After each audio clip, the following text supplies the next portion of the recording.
দাদি দেখুন আজ আপনার জন্য কি এনেছি। এটা কি এনেছিস? এক্ষুন্নই নিয়ে যা এখান থেকে। অভিশাপযুক্ত মোটা হাল্ক, সারাদিন শুধু খাও আর ঘুরে বেড়াও, আর আমাকে এই ছোট্ট বেজিটা এনেছো। এই মোটা হাল্ক, তাড়াতাড়ি যা, আমার জন্য একটা বড় নেউল ধরে আন। আচ্ছা দিদা, আমি এখনই যাচ্ছি। কোথায় পাবো আজ বেজি? দিদা বলেছে বেজি না আনলে খাবার দেবে না।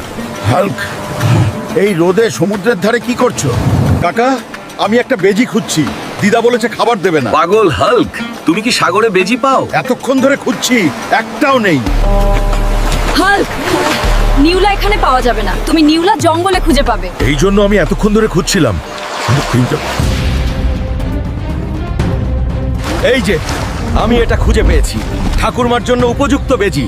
এখন শুধু তোমাকে ধরতে হবে। আমি তোমার ঘাড় ভেঙে বাড়ি নিয়ে যাব। এই নেউল আসবে, আমার সাথে বাড়ি যাবে। কেন যাব তোমার বাড়ি? আমি জিতেছি।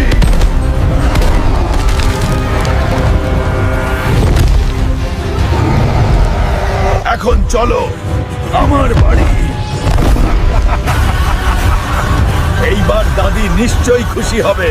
হাল্ক, তুমি সত্যই এবার একটা কাজের কাজ করেছো। একটা বড় খাটাস খাওয়ার আমার ইচ্ছাটা আজ পূরণ হবে। তাহলে চলো দিদা, রান্না করি। হাল্ক, তুমি আজ খুব ভালো কাজ করেছো।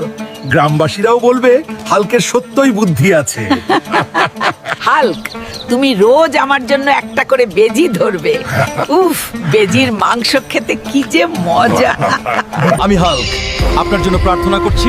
এই ভিডিওটি লাইক করুন, এই চ্যানেলটি সাবস্ক্রাইব করুন। আপনার ইচ্ছা 2 দিনের মধ্যে পূরণ হবে। হাল্ক সবসময় আপনার সাথে আছে।